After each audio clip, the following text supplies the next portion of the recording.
Hi everybody, welcome back to my channel. My name is Selena from Wholeness Campaign, and today I'm going to be answering a question from one of you guys as to what my take on alcohol is.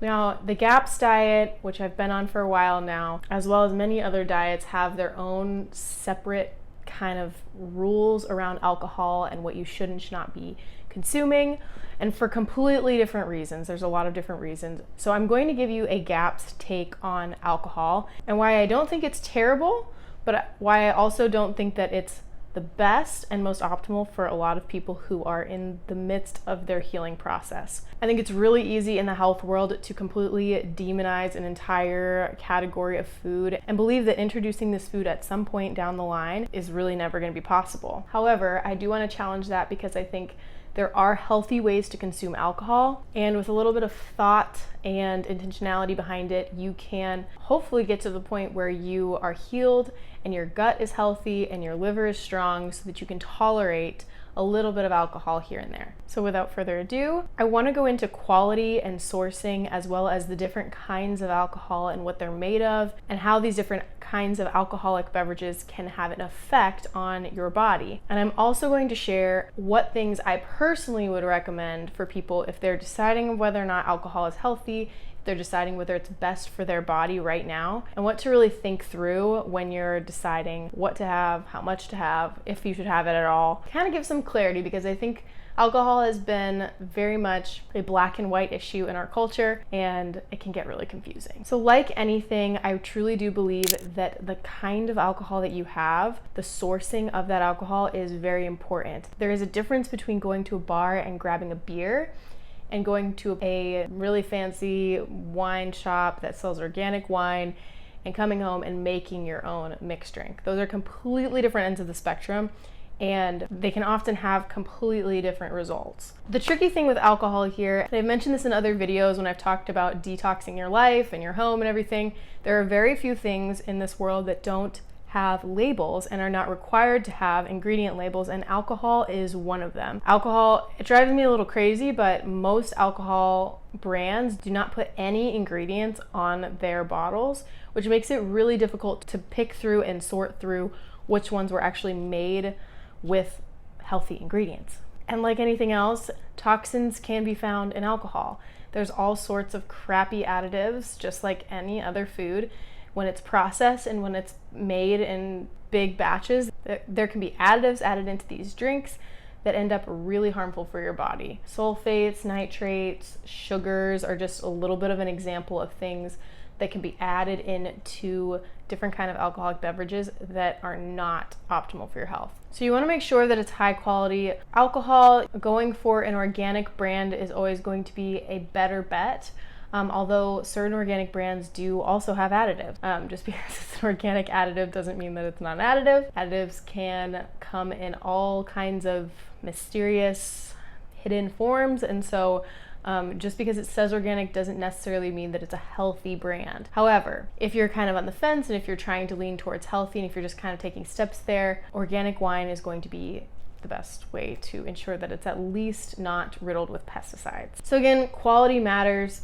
Unfortunately, this is also an industry where the more expensive, a bottle of wine is, the higher quality it is, and usually it is filled with less chemicals, less preservatives. Not always. Usually the healthier brands are the more expensive brands, unfortunately. So don't cheap out here. Now I want to talk a little bit about how there are different kinds of alcohol. Obviously we know this. There's beer, there's gin, there's vodka, there's wine. There's all sorts of different kinds of alcoholic things you can have.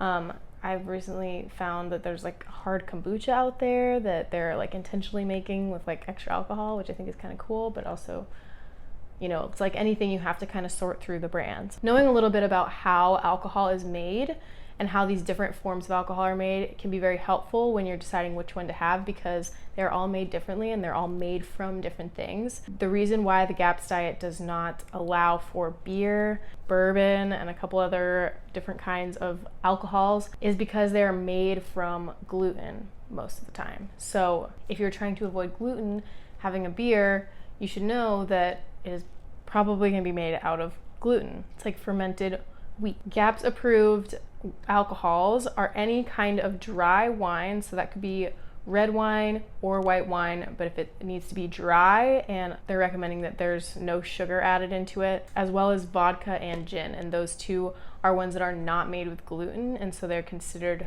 GAPS approved beverages, as long as you are kind of, again, sifting through the brands and finding ones where the ingredients are not toxic and full of chemicals. There are healthier restaurants out there where you can go and get a gin and tonic where the tonic is not full of sugar, and that has been something really fun that I've done before. You can always add some lemon juice. Usually they'll have some kind of juice that you can add to it, and you can always request that they make something kind of special for you. We've also been to True Food Kitchens all across the United States at this point, and they have some really high quality organic vodkas that you can have them mix in with just their normal juices or drinks, and those are really good options too if you're kind of out and about. Again, dry, lower sweetened, or no sugar added at all wines are going to be a good option too. Your best option though is going to be, sourcing and finding it yourself and making it at home.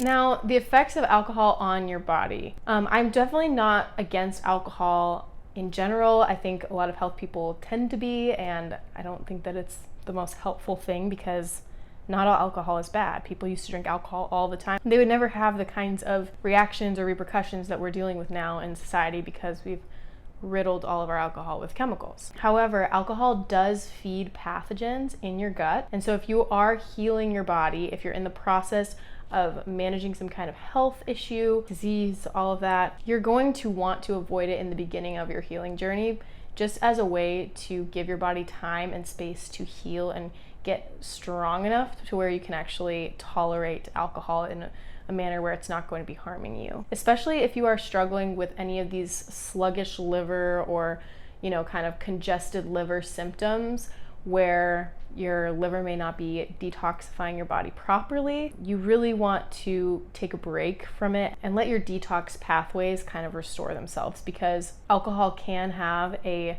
strenuous effect on your liver. If you're trying to help your liver to function optimally, for one, you want to make sure you're not adding more chemicals into your body with the kinds of alcohol you're having, but just being aware of those kinds of sluggish liver symptoms, which I can list right here, can be really helpful when you're discerning whether or not you should have alcohol at this time, or if you should wait a little bit, let your body heal some, do the GAPS diet. I'll link a video before you kind of go back into drinking alcohol. Now, this is very personal. Everybody has different effects from drinking alcohol. Somebody might be very sensitive to the chemicals in there, and somebody might be very sensitive to actually the alcohol itself. And so it might be some trial and error to find out whether or not your body can actually tolerate a good high quality version of say just like a dry red wine. But I will leave a couple brands in the description box below if you're interested in sourcing some higher quality alcohol.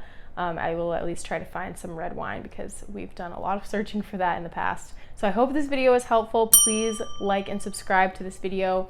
If you got anything valuable out of it, please leave a comment below. I love to hear your perspectives as well as your experiences with alcohol. It is my passion to walk alongside people as they heal and grow. It inspires me and hopefully brings encouragement to you. Thanks for watching.